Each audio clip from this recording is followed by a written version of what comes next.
Hello po mga taga San Jose. Ayan, kasama po natin ngayon ang taga Sinaloa, Mexico na si Sirenia. Ayan, medyo mahihain mo siya. Ngayon, nagtatanong siya sa akin kung mayroon daw bang takuhan dito sa San Jose. Wala, di ba? So ngayon, sabi niya, why don't we bring Mexico to the Philippines? So ngayon, balak niya magtayo ng isang pop-up restaurant sa harap ng staycation hotel. As you can see, yung ibang ingredient niya galing pa ng US. Itong mga serrano, jalapeno, kasi may iba-ibang chili, mahilig sila sa maanghang ng konti. Hindi naman kailangan maanghang na maanghang. Pero, tingnan nyo ito yung tacos na gagawin niya. Pero karamihan sa ingredient niya, puro gulay. Ayan. So, mag-start tayo ng steak taco, cabeza, which is the head, lengua, and tripas. Tripas is like the intestines, right? Pero pinaka-specialty niya, syempre, is the steak taco.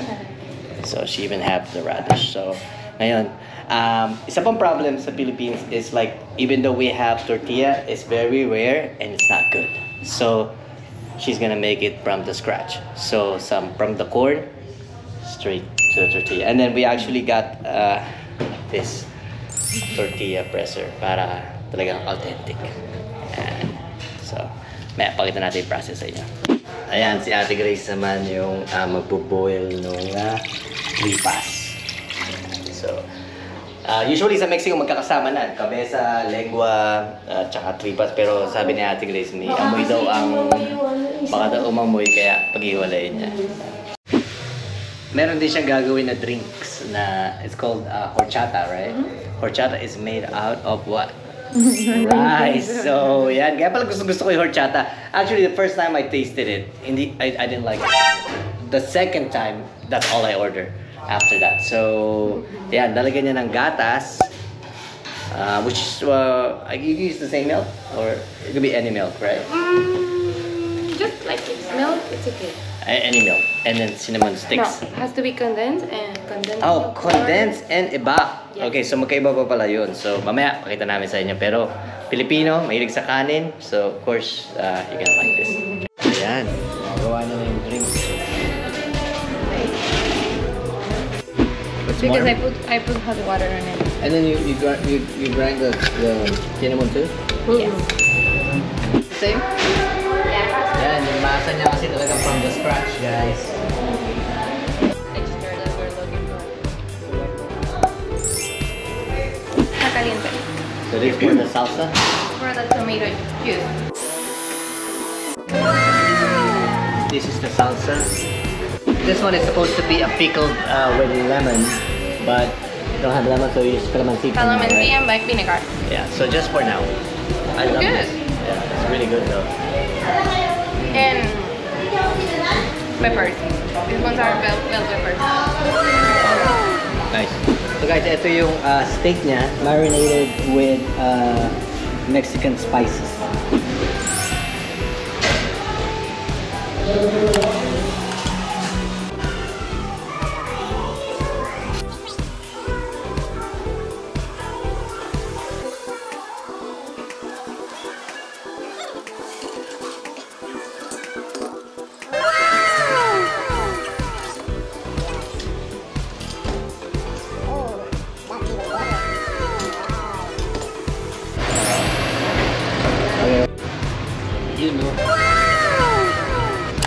Ayan guys, after 3 hours or 4 hours, 5 hours? Magtagal pala nito yung preparation nito. Ang dami namin, 4 kami, diba? Tapos, hindi pa rin tapos, pero yun na oh.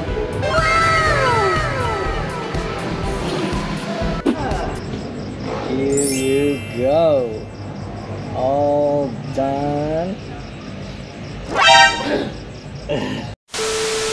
Yan guys, so usually hindi nyo makikita yung preparation, but it takes like hours. 5 hours, 5 people sa trial namin na to.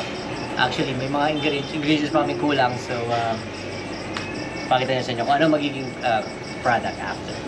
Okay, so this is the steak taco, right? Yeah. I mean, it's already. It's pre-cooked, so just warming it. Marinate nyo na ng mga Mexican spices. So So ito, since nag-experiment kami ng mga tacos, ito yung white corn, ito yung yellow corn, but we'll decide which one kung ano mas masarap dito sa Pinas.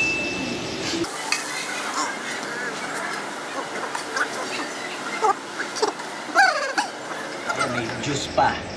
Yan yata yung sinasabi niya na pang lasa. Which one? I'll try both, each one. And then we're gonna have, parang masang-masa. Diba? Yan. That's what I wanted, the pork fat? I see. Bye! Is that in Mexico? Mexico, they use their hands a lot. Maybe not in the Philippines. Yeah, maybe not here. The fire is hotter here? No, the ingredients are different here. Oh, okay. No? Go. Oh, that's good. Yan. Okay, kahit regular post lang. Okay lang naman. Yan, so you put the... Actually guys, kung nakita nyo kanina bago siya magluto, there's a lot of vegetable. So you're only gonna see the meat now, pero ang daming involved na vegetable. Dito na sa lalo na sa salsa niya. Yeah. So definitely we need a bigger Spoon, spoon. please. Yeah. Okay, then tomato juice. That's tomatoes. Yeah.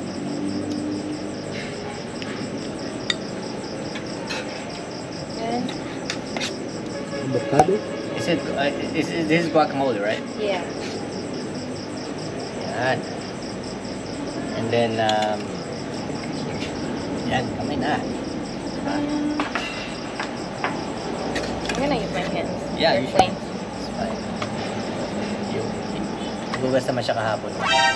Have Ito yung pickled na ano, I have cabbage. this is pickle. Ito yung pickled na onions and peppers. We actually don't eat this. Do you guys eat that? Just Just prefer. Then I put a side of lime and radish. Wow. And lemon? Oh, you yeah, did. the lemon is already there. You gonna use it? Yeah. Yan. May takuhan na sa San Jose, di ba? Authentic tacos. Who's gonna try first? Because the first break. If Glenn tries it, it's gonna be unfair. Yan. Ano? May avocado eh. Oh, may allergic to avocado? No, I don't eat avocado. Oh my god. Okay, you're gonna first the first. I'm gonna be the first customer of this. Actually, like, so the tortilla is actually like pretty soft.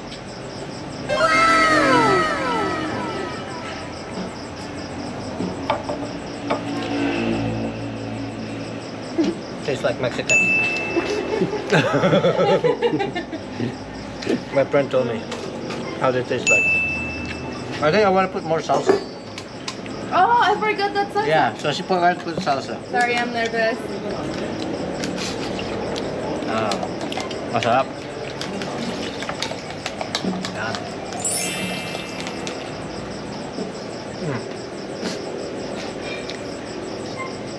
Kuha na talaga yung taco sa Mexico. So iba naman, papatry natin para... ito pala yung drinks. This is made out of rice. So, tas may cinnamon. My favorite drink in Mexico. So, dinala dito. First time pa lang kasi wala pa dito nga. I don't think a lot of people was able to try this one, but it's so good. Yun na ganun kuha-kuha. Ayan, so Renya, you're gonna open one, right?